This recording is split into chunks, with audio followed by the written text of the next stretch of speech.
Es-tu au courant que le pays que nous appelons actuellement l'Iran était autrefois le plus vaste empire de l'histoire du monde jusqu'à présent et qu'il a modifié son nom il y a moins d'un siècle pour des motifs qui te surprendront? Voici le récit fascinant de comment une région située au centre de l'Asie est devenue le nid des civilisations, le lieu d'habitation des prophètes et des poètes, et le cadre de certaines des confrontations les plus cruciales de l'histoire humaine. C'est le récit de la transformation de la Perse en Iran, mais c'est également bien plus que cela. C'est le récit de la manière dont une identité a été sculptée et a perduré à travers invasions, conquêtes et révolutions pendant plus de 3000 ans. Visualisez un vaste plateau délimité par d'imposantes montagnes, des déserts où règnent des températures extrêmes et des mers qui assurent la liaison entre les continents. Nous vous présentons le plateau iranien, une région qui, depuis des temps immémoriaux, a servi à la fois de bastion naturel et de passerelle entre différents mondes. Cependant, pour saisir la genèse de l'un des empires les plus captivants de l'histoire sur ce territoire, il faut remonter jusqu'au 2e millénaire avant notre ère. Période durant laquelle d'étranges populations ont commencé à se déplacer vers ces contrées désertiques. Les archéologues ont trouvé que cette région, bien avant l'invasion perse, était déjà le berceau de civilisations évoluées. Par exemple, les Élamites ont érigé des cités remarquables comme Suse, où ils ont élaboré l'un des systèmes d'écriture les plus anciens à travers le monde. Leurs ziggourats se dressaient majestueusement dans le décor, tandis que leurs artisans façonnaient des objets d'une beauté qui continue de nous émerveiller aujourd'hui. Toutefois, les Élamites n'étaient pas les uniques résidents de cette région de disparité. Des peuples nomades, des commerçants de caravanes et des cultivateurs d'oasis formaient un patchwork culturel vivant et sophistiqué. Dans ce cadre, autour de l'an 1500 avant JC, des flux de population commencèrent à affluer du nord, modifiant irrévocablement le destin de la région. Ces nouveaux venus n'étaient pas des conquérants impitoyables, mais plutôt des éleveurs et des agriculteurs qui parlaient des langues que nous reconnaîtrions comme familières de nos jours. Il est surprenant que les termes qu'ils employaient pour père et mère, pitar et matar, résonnent de manière très semblable à nos latins pater et mater, et par conséquent à notre père et mère. Ce n'était pas le fruit du hasard. Ces populations utilisaient des langues indo-européennes, apparentées à l'espagnol, au français, à l'anglais et à une multitude d'autres langues contemporaines. Ces groupes sont désignés par les experts comme indo-iraniens et ils étaient répartis en plusieurs tribus, chacune possédant ses propres coutumes et territoires. Peu à peu, ils se sont installés dans diverses régions du plateau.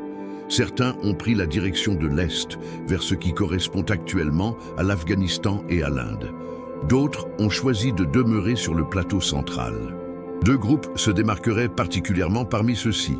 Les Mèdes, qui se sont établis dans les montagnes du nord-ouest, et les Perses, qui ont opté pour des terres plus au sud, dans une zone qu'ils nommaient Pars, terme qui donnerait plus tard naissance au nom perse. Ces communautés ont introduit bien plus que de nouvelles langues et traditions. Elles ont engendré une révolution spirituelle. Ils vénéraient une divinité suprême, appelée Ahura Mazda, le Seigneur sage, et étaient fidèles aux doctrines d'un prophète du nom de Zoroastre. Le zoroastrisme, cette fois, a apporté des idées novatrices pour son époque.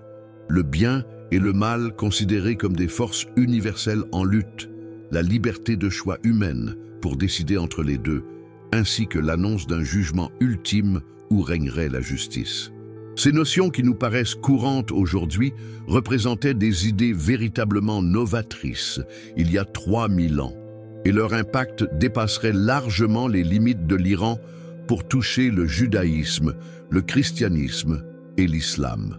Pour appréhender l'ampleur qui suivrait, il nous faut identifier les véritables précurseurs de la puissance sur le plateau iranien, les Mèdes. Durant de nombreux siècles, alors que les Perses menaient une vie semi-nomade dans les montagnes du sud, c'est le peuple Mède qui érigea le premier vaste empire iranien. L'histoire de ces gens est captivante. même si elle est fréquemment overshadowed par la renommée ultérieure de leurs proches perses. Les Mèdes ne se contentaient pas d'être de redoutables combattants. Ils excellaient également en matière de diplomatie astucieuse. Vers le milieu du 7e siècle, avant J.C., alors que l'Empire assyrien, fort de son habileté administrative et de sa terreur soigneusement orchestrée, contrôlait une large portion du Moyen-Orient, les Mèdes établirent une brillante coalition avec les Babyloniens. Ces deux communautés ont conjointement réalisé ce qui paraissait irréalisable, battre les Assyriens et se diviser leurs immenses domaines. Ninive, la capitale assyrienne, fut anéantie en 612 avant notre ère. J.C. et la domination assyrienne disparut définitivement. Ainsi, les Mèdes sont devenus les maîtres d'un empire qui se prolongeait des montagnes de l'Anatolie jusqu'aux plaines de la Mésopotamie. Cependant, le génie véritable de l'organisation Mède était non seulement dans ses compétences militaires. Ils ont mis en place un régime qui honorait les US locaux tout en préservant le contrôle central, une stratégie que les Perses affineront par la suite. Ecbatane, notamment la contemporaine Hamadan, ainsi que d'autres cités, se sont transformés en pôles commerciaux et culturels, où les coutumes iraniennes fusionnaient avec les influences mésopotamiennes. Les Mèdes ont aussi été les pionniers de l'idée de satrapie, des provinces dirigées par des aristocrates locaux qui demeuraient fidèles au roi central. Ce dispositif se révélerait essentiel pour la réussite des empires à venir. Pendant que les Mèdes bâtissaient leur empire au sud, dans la zone de Par, le peuple perse menait une existence plus humble, mais tout aussi significative. Les tablettes cunéiformes évoquent des souverains perses tels que Théispès et Cyrus Ier, qui gouvernaient sur de modestes royaumes en montagne et entretenaient des liens compliqués avec leurs voisins du nord plus puissants.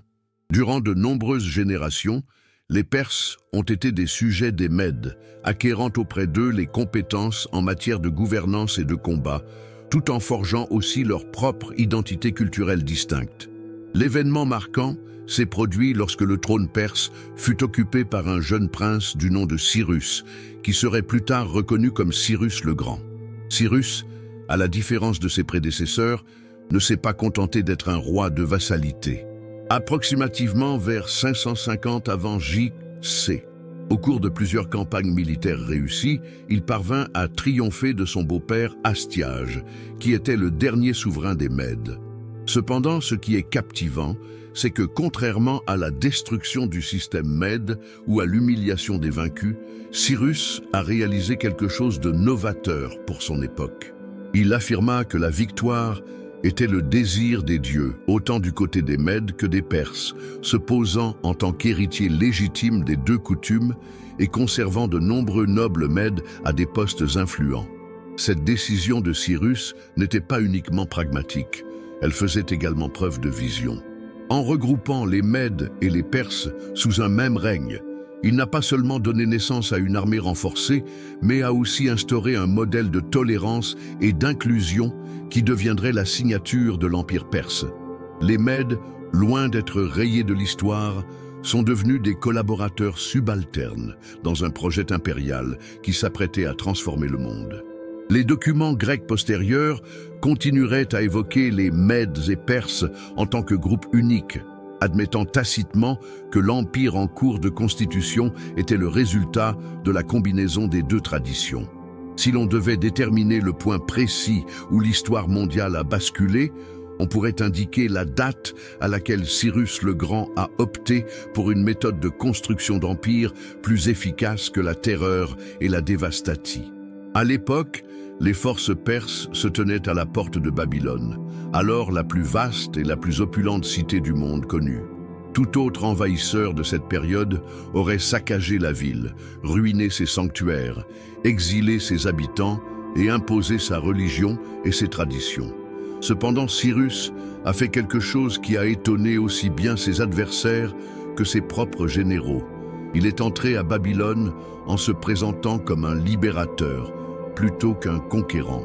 Le récit de cette conquête, inscrit sur le renommé cylindre de Cyrus, actuellement exposé au British Museum, dévoile la tactique novatrice qui a propulsé les Perses au rang de dominants mondiaux. Plutôt que de se présenter comme le choisi du dieu perse, Ahura Mazda imposant sa volonté, Cyrus revendiqua son rôle d'élu de Marduk, le dieu tout-puissant de Babylone, qui avait fait appel au roi perse pour libérer son peuple d'un monarque sans foi ni loi. Il n'a pas seulement donné aux Babyloniens l'opportunité de maintenir leur tradition et leur foi, mais il a aussi commandé la reconstruction de leur temple et la restitution des statues sacrées qui avaient été prises par les gouvernants antérieurs. Cyrus a mis en œuvre cette stratégie dans toutes ses campagnes de conquête. En libérant les Juifs exilés à Babylone, il ne s'est pas contenté de leur permettre de revenir à Jérusalem, mais il a également financé la réédification de leur temple. On pourrait le nommer Messie selon les Écritures bibliques, loin de Dieu. Un titre incroyable pour un roi idolâtre. Quand il a conquis la Lydie et son roi célèbre Crésus, il a honoré les coutumes locales et a préservé l'organisation administrative en place. Ce modèle se reproduisait sans cesse. Les Perses ne venaient pas en tant que destructeurs, mais plutôt comme réinstaurateurs de l'ordre divin. La brillance de Cyrus ne se limitait pas à sa tolérance religieuse. Il avait élaboré un système de gouvernance qui était simultanément centralisé et décentralisé, autoritaire tout en respectant les droits. Il subdivisa son empire en satrapies, chacune dirigée par un satrape, qui signifie littéralement protecteur du royaume, ayant un certain degré d'indépendance pour diriger conformément aux traditions locales, tout en étant redevable devant le roi. Il a mis en place un réseau de communication novateur. La fameuse route royale, qui faisait la liaison entre Sardes en Anatolie et Suse au sein de l'Empire, facilitait le transport des messages royaux sur plus de 2500 km en à peine une semaine grâce à un système de relais équestres. Le résultat de cette approche a été incroyable. En l'espace de 3 décennies, Cyrus et ceux qui lui ont succédé ont bâti un empire s'étirant de la rivière Indus à la mer Égée, des vastes steppes d'Asie centrale jusqu'aux cataractes du Nil.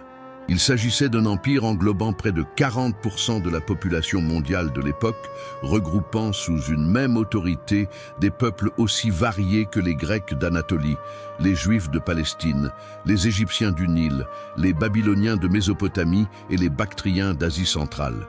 On n'a jamais été témoin de quelque chose d'aussi comparable dans l'histoire de l'humanité.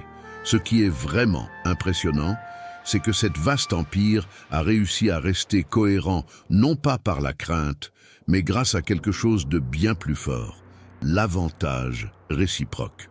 Les marchands avaient la possibilité de faire le trajet de l'Inde à la Grèce sous la protection des lois perses.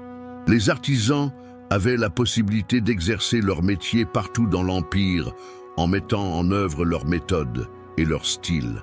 Les prêtres étaient autorisés à exercer leurs rites sans aucune entrave. Pour la première fois de l'histoire, il y avait une sorte de système international fondé sur la coopération et le respect mutuel. Sans en être conscients, les Perses ont établi les bases de ce que nous qualifierions actuellement d'ordre mondial multipolaire.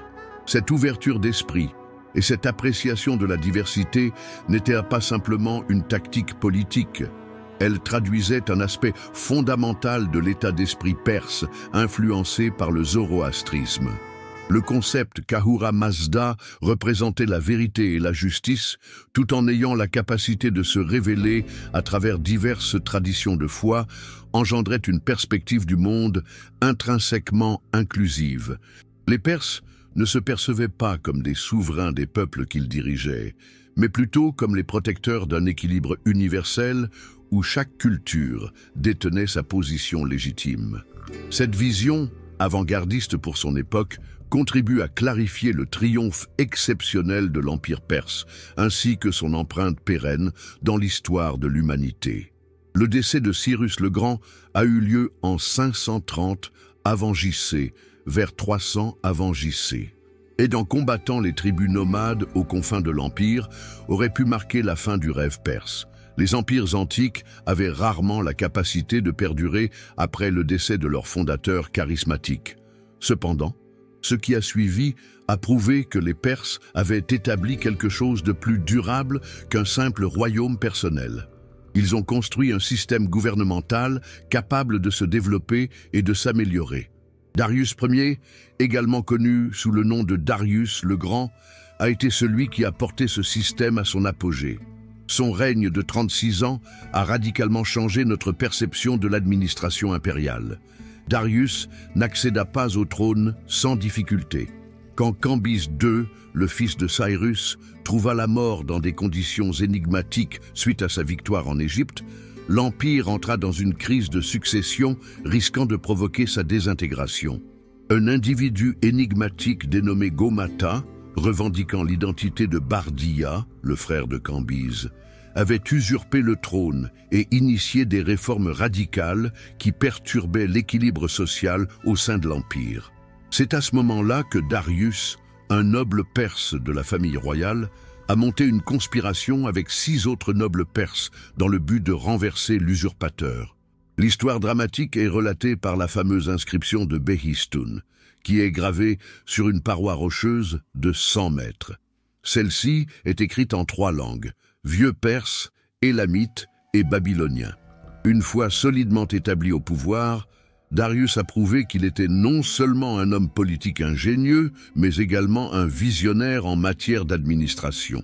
Il restructura intégralement le régime des satrapies, établissant 20 provinces distinctement définies, chacune dirigée par ses propres gouverneurs, généraux et secrétaires du Trésor, qui se contrôlaient les uns les autres pour éviter les insurrections. Il a mis en place un régime fiscal complexe où chaque province était tenue de s'acquitter d'impôts particuliers, certains en or et argent, d'autres sous forme de produits locaux. Les Indiens versaient leur dû en poudre d'or, les Arabes en encens, tandis que les Éthiopiens contribuaient par le biais de l'ivoire et de l'ébène.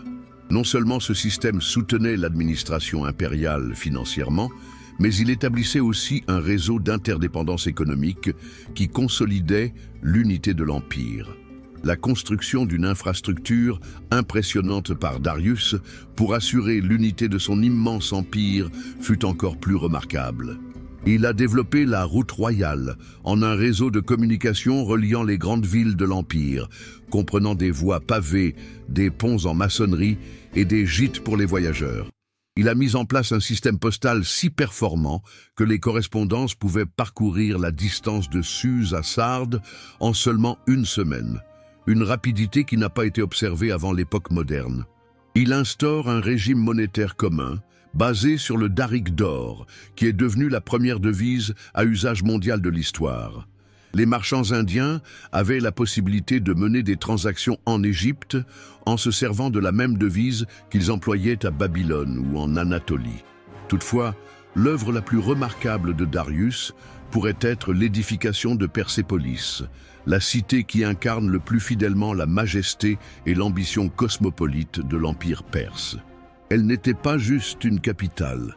Elle était une affirmation architecturale de ce que représentait être perse.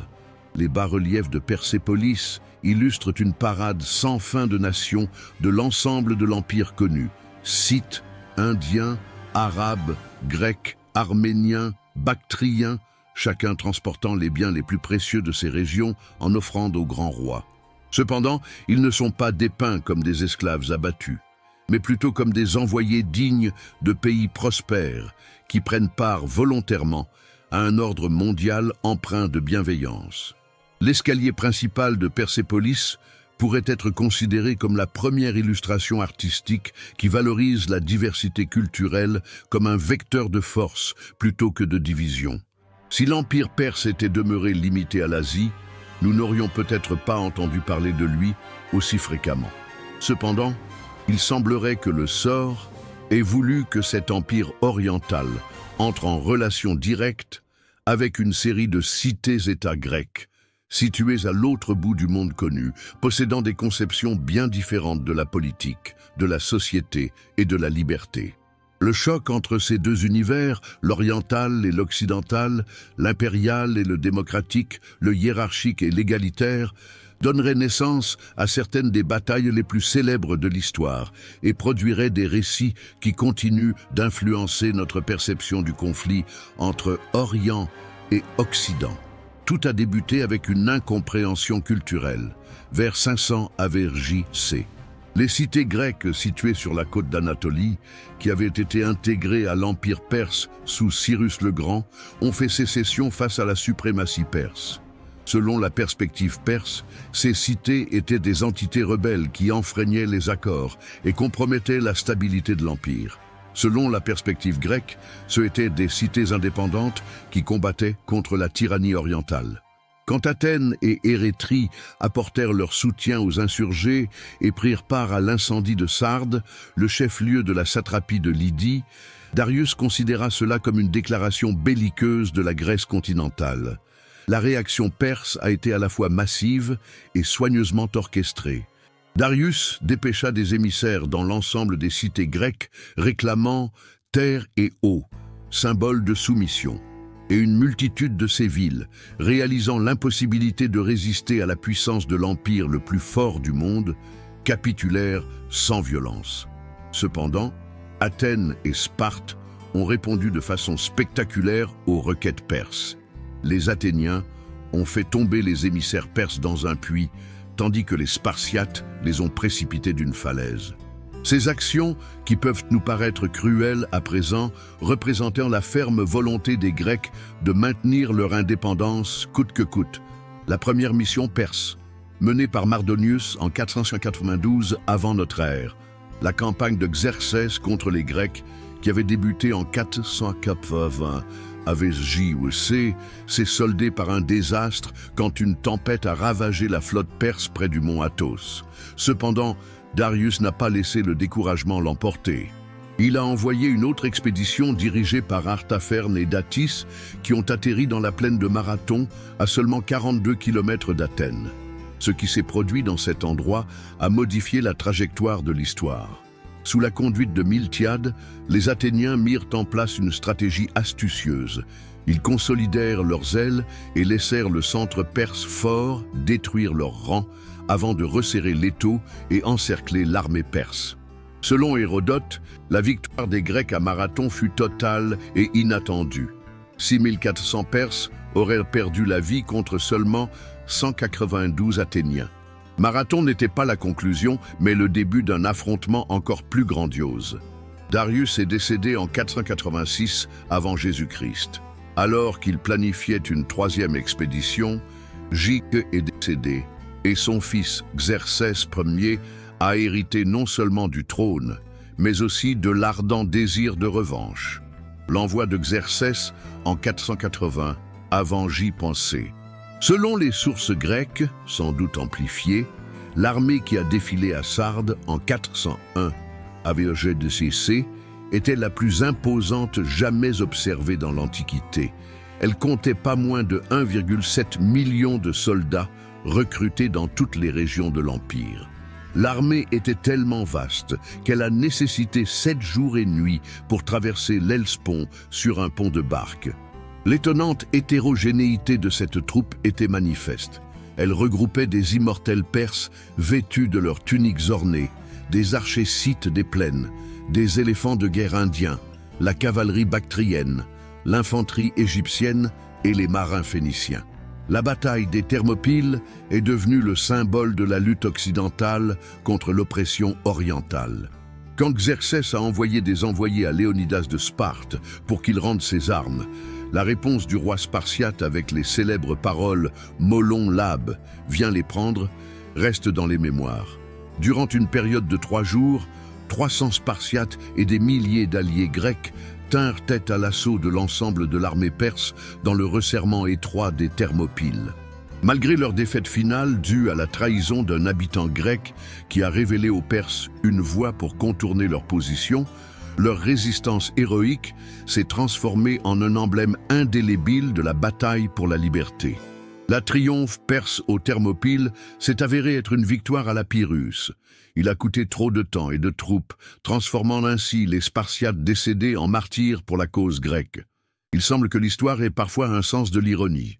Le jeune monarque d'un modeste royaume montagneux qui conquérait la culture, qu'il admirait profondément, serait l'assaillant qui détruirait l'empire perse, ayant régné sur le monde connu pendant plus de 2 siècles. Alexandre III de Macédoine, plus connu sous le nom d'Alexandre le Grand, n'a pas seulement triomphé des Perses sur le plan militaire, mais a aussi hérité de leurs traditions, embrassé leurs coutumes et conservé leur patrimoine d'une façon que même les Perses eux-mêmes n'auraient jamais imaginée. Quand Alexandre a franchi l'Hellespont en 334, avant JC, disposant à peine de 35 000 soldats, rares auraient été ceux qui auraient misé sur ses chances de l'emporter contre l'Empire perse. Le dernier roi achéménide, Darius III, dirigeait un empire qui s'étendait de l'Inde à la Thrace et possédait des ressources militaires et économiques largement supérieures à celles de tout royaume grec. Cependant, Alexandre possédait un atout que les Perses avaient connu de perte: l'innovation tactique. Sa phalange macédonienne, dotée de saris mesurant 6 mètres, offrait une plus grande flexibilité que les formations perses antérieures. Sa cavalerie de compagnons était plus agile que la cavalerie perse imposante. Surtout, il était un général de grande tactique et un chef qui suscitait une fidélité inébranlable parmi ses soldats. Les 3 batailles majeures qui ont déterminé l'issue de l'Empire perse, Granique, 334 avec JC, Issos, 333 avant JC, et Gaugamel, 331 avec JC. Non seulement les batailles de la période macédonienne, mais également la crise interne que subissait l'Empire ont été mises en lumière. Lors de la bataille de Gaugamela, Darius III avait constitué une armée dépassant les 100 000 soldats, incluant les fameux chars à faux, la cavalerie lourde ainsi que des unités d'élite provenant de l'ensemble de son empire. Cependant, quand la confrontation a tourné en avantage pour Alexandre, Darius n'a pas tenu bon et a quitté le champ de bataille, délaissant non seulement son armée, mais également sa famille, qui a été prise captive par les Macédoniens. De nombreux sujets perses ont interprété cette fuite du grand roi comme un renoncement à sa responsabilité divine, facilitant ainsi le passage vers le nouvel ordre alexandrin. C'est à ce moment-là que l'histoire prend vraiment une tournure captivante. Plutôt que d'anéantir le système perse, Alexandre a choisi une voie qui a horrifié de nombreux généraux. Il s'est mis à devenir perse. Il adopta le rite de la proskinèse, l'acte d'incliner devant le roi qui était courant à la cour perse, mais que les Grecs percevaient comme humiliant. Il a commencé à revêtir des habits perses, spécifiquement la tunique pourpre royale et la ceinture dorée qui représentait le pouvoir impérial. Il prit pour épouse Roxane, une noble de Bactriane, puis par la suite mit en place un mariage grandiose à Suse, où lui et 80 de ses officiers prirent pour épouses des femmes issues de la noblesse persane, formant ainsi une nouvelle aristocratie gréco-perse. Cette persianisation d'Alexandre ne se limitait pas à une tactique politique. Elle témoignait également d'une véritable admiration pour la civilisation qu'il avait soumise. Il a entrepris de restaurer les temples à Babylone, qui avaient subi des destructions lors de conquêtes passées, en se posant comme le véritable héritier des rois babyloniens. En Égypte, il a consulté l'oracle d'Amon et a été déclaré fils du dieu, embrassant de ce fait l'idée orientale de la royauté divine. À Persépolis, malgré le fait qu'il ait d'abord autorisé le pillage et l'incendie, qu'il qualifierait par la suite d'erreurs commises sous l'effet de l'alcool, il ordonna par la suite des réparations massives, affirmant que cet incendie était une représaille pour la destruction d'Athènes, et non pas une agression contre la culture perse. Le véritable coup d'éclat d'Alexandre résidait dans sa capacité à saisir que diriger un empire aussi immense et hétérogène exigeait davantage que la simple prééminence militaire. Cela exigeait également une légitimité culturelle. Il a préservé de nombreux gouverneurs perses en poste, maintenu le système d'administration achéménide et encouragé l'intégration des élites grecques et perses. Pour son époque, l'idée d'un empire universel où Grecs et Perses collaboreraient à la création d'une nouvelle civilisation mondiale était avant-gardiste. Quand quelques-uns de ces vétérans macédoniens se rebellèrent face à cette politique d'union, Alexandre les substitua par des soldats perses formés aux tactiques macédoniennes, établissant ainsi le premier véritable empire multiculturel de l'histoire. Alexandre est mort prématurément à Babylone en 323 avant notre ère. À l'âge de 32 ans, JPSC a mis fin à cette exceptionnelle expérience de fusion culturelle. Cependant, son héritage perdurera de façon qu'il n'aurait sans doute pas pu envisager lui-même. Les royaumes hellénistiques, issus de la fragmentation de son empire, notamment le royaume séleucide qui dominait le centre de l'ancien empire perse, ont préservé cette coutume de fusion culturelle. Des villes telles que Séleucie du Tigre, Antioche et Alexandrie Escate ont vu la fusion des traditions grecques et perses, donnant naissance à une civilisation cosmopolite qui constituera le socle du monde hellénistique pour les 3 siècles à venir. Tandis que l'Empire romain consolidait son autorité sur la Méditerranée à l'ouest, une force émergeait à l'est qui mettrait au défi Rome durant plus de 7 siècles. C'est l'histoire moins connue, mais tout autant captivante, de la façon dont la Perse a fait renaître 2 fois son empire de l'empire d'Alexandre, générant des empires qui concurrenceraient Rome en termes de grandeur et qui maintiendraient le caractère essentiel de l'identité perse à travers des milliers d'années de bouleversements politiques. Les acteurs de cette renaissance étaient des groupes que beaucoup avaient qualifiés de habitants des steppes. Pourtant, ils se sont révélés être les héritiers raffinés d'une tradition impériale de 1000 ans. La première résurrection a émergé d'une source surprenante, les plaines du Nord-Est.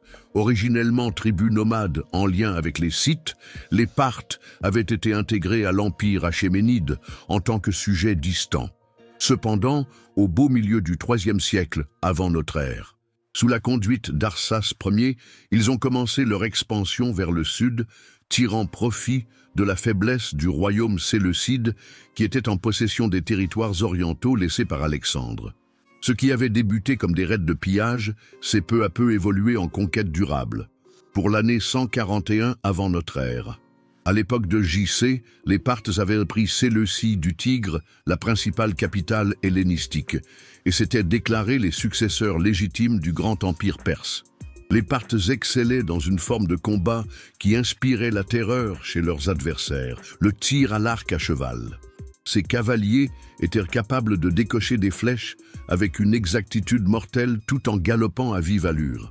Ils avaient également perfectionné la stratégie du tir parthe, qui consiste à feindre une retraite avant de se retourner sur leur monture pour tirer sur leurs assaillants. Cette stratégie a prouvé son pouvoir de destruction lors de la bataille de Carès en 53 avant JC. Ils ont détruit une armée romaine entière sous le commandement du triumvir Marcus Licinius Crassus. La tête de Crassus a été envoyée au souverain arménien en guise d'avertissement sur ce qui arrivait à ceux qui défient l'autorité parthe. Durant près de 3 siècles, les Parthes ont maintenu Rome à distance, faisant de la Mésopotamie un champ de guerre constant où se déterminait l'équilibre des forces mondiales. Cependant, les Parthes étaient plus que de simples guerriers nomades. Ils ont mis en place un système de gouvernance féodale élaboré où les familles aristocratiques importantes géraient d'immenses étendues de terrain en tant que vassaux du roi des rois. Ils ont instauré une culture syncrétique passionnante qui fusionne des aspects iraniens, hellénistiques et mésopotamiens, en particulier à Ctésiphon. Sur le Tigre, leurs cités se sont transformées en pôles cosmopolites où les commerçants de la route de la soie troquaient des soies chinoises contre des vers romains. Les Parthes faisaient preuve de tolérance religieuse, favorisant le développement du zoroastrisme, du christianisme ancien, du judaïsme et de plusieurs cultes grecs. Dans de nombreux aspects, ils ont préservé la tradition de tolérance impériale qui avait marqué les Achéménides. Toutefois, vers le IIIe siècle de notre ère, des indices de déclin ont commencé à apparaître au sein de l'Empire parthe. Les conflits incessants avec Rome avaient tari ses ressources, alors que les querelles de succession avaient miné l'autorité centrale. C'est à ce moment-là qu'une nouvelle puissance vit le jour au sein de la Perse, la dynastie sassanide. Ardashir hier, un aristocrate local de la province de Fars, le même lieu d'origine que les Perses initiaux, s'est rebellé contre le dernier roi Parthe en 224, après Gitsé, mettant en place un nouvel empire qui subsisterait jusqu'à l'invasion arabe au 7e siècle. Les Sassanides se positionnaient délibérément comme les rétablisseurs de la grandeur achéménide, en adoptant des titres, des rituels et des emblèmes qui faisaient un lien direct avec Cyrus et Darius. Si les Achéménides étaient des pionniers et les Parthes des combattants, les Sassanides ont incarné l'excellence de la tradition impériale perse. Durant plus de 4 siècles, 224-651, APJ-C. Ils ont établi ce que beaucoup d'historiens jugent être la synthèse la plus raffinée de la culture perse ancienne. Un État théocratique sophistiqué alliant le pouvoir royal absolu à une orthodoxie religieuse zoroastrienne, une gestion impériale performante et une culture artistique et intellectuelle qui marquerait durablement le monde islamique ultérieur.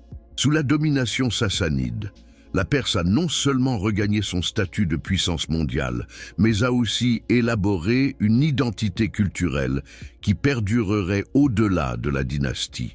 Ardashir Ier, le fondateur de la dynastie, était plus qu'un simple conquérant. Il était un visionnaire spirituel. À l'opposé des Parthes qui ont manifesté une certaine tolérance pour diverses croyances, Ardashir a instauré le zoroastrisme comme religion d'État et s'est autoproclamé élu d'Ahura Mazda, chargé de rétablir la pureté de la foi. Il établit une hiérarchie sacerdotale influente, conduite par le Mobadan Mobad, prêtre des prêtres, qui exerçait un contrôle sur l'ensemble des questions religieuses de l'Empire. Cette décision aurait des répercussions considérables. Pour la première fois dans l'histoire perse, il y avait une orthodoxie religieuse officielle qui stipulait ce que signifiait être véritablement perse. Le pouvoir sassanide a atteint son sommet durant le règne de Khosrow Ier Anushirvan, 531-579 APJ-C. J.C., aussi appelé celui à l'âme immortelle, qui a fait de son royaume le plus grand centre intellectuel du monde connu. Sa cour à Ctésiphon a constitué un havre de paix pour les philosophes grecs, cherchant à échapper à la persécution chrétienne à Byzance, pour les praticiens indiens apportant leur savoir en Ayurveda, ainsi que pour les intellectuels chinois révélant les mystères de la production du papier et de la soie. Khosrow fonde l'illustre académie de Jundishapur, qui deviendrait la première université au monde au sens actuel. Un endroit où l'on enseignait régulièrement la médecine, la philosophie, l'astronomie, les mathématiques et la théologie. Nombreux sont les textes grecs que nous avons encore aujourd'hui grâce à leur traduction en moyen perse à Jundishapur. Cependant, l'œuvre la plus remarquable de Khosrow a été l'établissement d'un système d'administration qui rivalisait en performance avec celui de Rome. Il segmenta l'empire en 4 zones majeures, chacune dirigée par un Spahbed, chef suprême, qui était sous l'autorité directe du roi. Il a mis en place un régime fiscal fondé sur des enquêtes détaillées de la population et des terres arables, ce qui permet une perception fiscale plus équitable et prévisible. Il a instauré une bureaucratie professionnelle dans laquelle les postes étaient attribués en fonction du mérite plutôt que de la naissance, une idée révolutionnaire pour cette période. Cela a conduit à la création d'un État remarquablement efficient. Les coursiers royaux pouvaient parcourir le trajet de la frontière chinoise à la frontière byzantine en moins de 30 jours. Les Sassanides ont aussi été des pionniers en matière de stratégie militaire. Ils ont élaboré la plus performante cavalerie blindée de l'Antiquité. Les Klibanarii, des cavaliers totalement protégés, montés sur des chevaux également équipés d'armures, qui avançaient en formation compacte avec de longues piques. Cette force de cavalerie lourde était appuyée par des tireurs à cheval dans la tradition parthe, ainsi que par une unité d'ingénieurs qui avait perfectionné l'art du siège.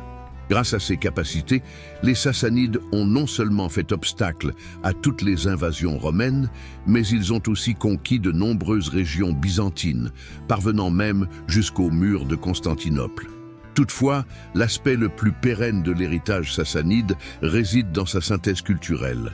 Durant leur période de règne, la littérature classique persane a prospéré, incluant la compilation de l'Avesta, les écritures saintes du zoroastrisme, et les premières versions des épopées qui viendraient à inspirer plus tard le Shahnameh de Ferdowsi. Son œuvre, notamment les fameuses sculptures rupestres de Naqsh et Rustam et Bishapur, a instauré un style qui allait influencer l'art islamique pendant de nombreux siècles. Son système judiciaire, s'appuyant sur un mélange de traditions zoroastriennes et de précédents achéménides, a donné naissance à plusieurs notions qui seront ultérieurement intégrées dans la loi islamique. Quand l'empire sassanide finit par être vaincu par les Arabes en 651 après J.C., il ne s'est pas éteint. Il a évolué et beaucoup d'aspects ont été intégrés à la civilisation islamique naissante. L'année 637 après J.C. a signalé la conclusion d'une période s'étendant sur plus de 1000 ans. Durant la bataille de Qadisiyah, les troupes musulmanes arabes ont infligé une défaite décisive aux forces sassanides, amorçant une transformation qui modifierait non seulement la religion de la Perse, mais également sa langue, sa culture et, en fin de compte, jusqu'à son appellation. Mais ce ne serait pas qu'une simple conquête. Il s'agirait de l'une des intégrations culturelles les plus complexes et captivantes de l'histoire, où les envahisseurs finiraient par être tout autant métamorphosés par les conquis que l'inverse. L'histoire de la transformation de la Perse en Iran est au bout du compte le récit de cette incroyable mutation. L'invasion arabe de la Perse ne s'est pas effectuée de manière instantanée et uniforme. Bien que les principales cités aient subi une chute rapide suite à la chute du gouvernement sassanide, un grand nombre de zones montagneuses ont préservé leur autonomie pendant des décennies. Des nobles persans ont persisté à régner en tant que seigneurs locaux dans des régions telles que Tabaristan, Gilan et Dailam, préservant ainsi la langue persane et les traditions zoroastriennes vivantes. Cette résistance progressive a facilité une transition vers l'islam, considérée davantage comme un processus d'intégration que comme une imposition brutale. Nombre de nobles persans se sont tournés vers l'islam tout en préservant leurs positions influentes, formant une élite islamo-persane qui jouerait un rôle crucial dans l'évolution future de la civilisation islamique. L'islamisation de la Perse s'est effectuée de manière progressive et compliquée. À l'inverse de ce que la majorité pense, il n'y a pas eu de conversion forcée à grande échelle.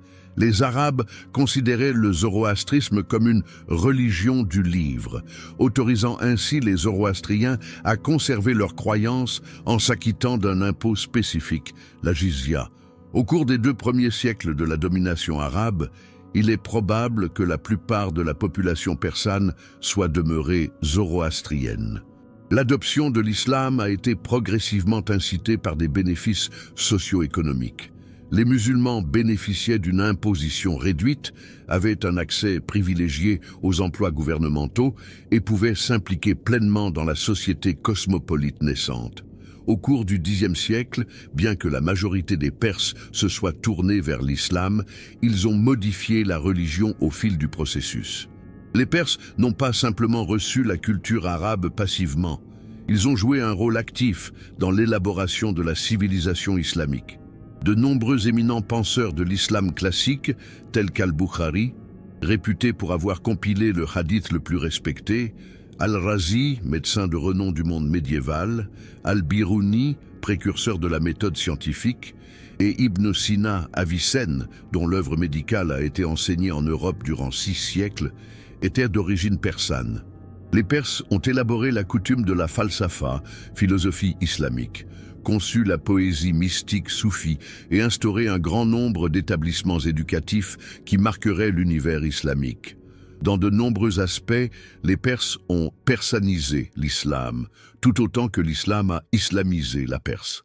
La véritable révolution a eu lieu au XVIe siècle avec l'avènement de la dynastie safavide.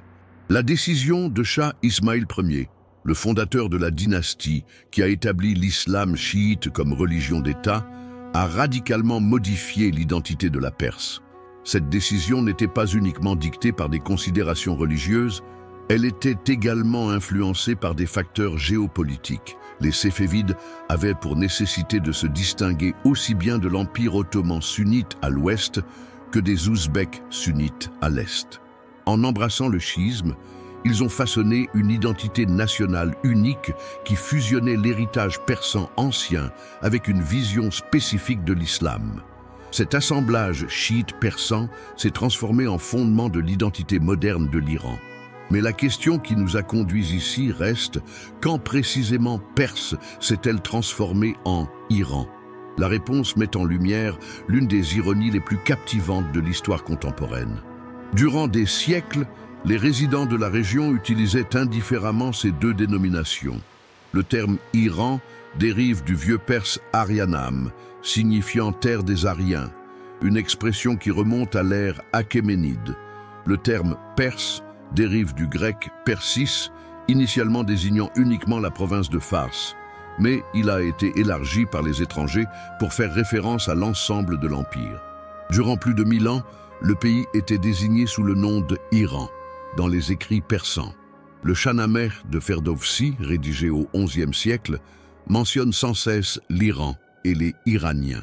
L'officialisation du nom a eu lieu en 1935, quand Reza Shah Pahlavi, le créateur de la dynastie Pahlavi, a adressé une note à l'ensemble des ambassades étrangères, leur enjoignant de privilégier Iran plutôt que Perse dans toute correspondance officielle. Ses aspirations étaient nuancées. Il aspirait à rehausser la réputation internationale de son pays, à se démarquer des implications orientalistes associées au nom perse et à mettre en évidence la continuité historique avec l'ère pré-islamique. Cette décision a provoqué des débats houleux, aussi bien sur le plan national qu'international. Beaucoup de Persans percevaient Perse comme un symbole d'héritage culturel prestigieux, alors que certains Occidentaux voyaient ce changement comme une lubie d'un dictateur en quête de modernité. L'histoire ne s'est pas arrêtée à ce point. Durant le règne de Mohammad Reza Pahlavi, fils du Reza Shah, la nation a subi une modernisation rapide, financée par les revenus pétroliers, mais également une intensification de la répression politique. Le point de rupture entre tradition et modernité, identité perse et islamique, influences occidentales et valeurs locales, s'est finalement produit lors de la révolution de 1979. Sous le régime de l'ayatollah Khomeini, le pays a gardé l'appellation Iran, mais il a été renommé République islamique d'Iran, mettant ainsi l'accent sur l'identité islamique plutôt que sur celle perse. Aujourd'hui, soit plus de 40 ans après la Révolution, l'Iran fait toujours face à ces tensions identitaires. Se revendique-t-il surtout de Cyrus et Darius, ou plutôt d'Ali et Hussein? Est-ce une nation perse qui a embrassé l'islam, ou un pays islamique avec un patrimoine perse? Il se peut que la vérité soit qu'Iran est à la fois deux choses et aucune d'elles entièrement. Il s'agit du résultat de 3000 ans d'accumulation culturelle ininterrompue, où chaque conquête, chaque dynastie, chaque révolution a superposé de nouvelles strates sans totalement effacer les précédentes. L'islam iranien est toujours influencé par le zoroastrisme. La poésie d'avant l'islam trouve encore un écho dans la littérature actuelle. Les principes de justice de Cyrus continuent d'éclairer le débat politique contemporain. Donc la question se pose, quand la Perse a-t-elle été transformée en Iran? Il se peut que ce soit moins crucial que de saisir comment une identité culturelle a su préserver sa continuité vitale tout au long de transformations qui auraient anéanti des sociétés moins robustes. Aujourd'hui, l'Iran est le dépositaire de Persépolis et d'Ispahan, du feu sacré et du croissant de lune, des poèmes de Hafez et des doctrines de Khomeini. C'est cette aptitude à résumer, plutôt qu'une date précise, qui caractérise l'incroyable récit de la transformation de la Perse en Iran.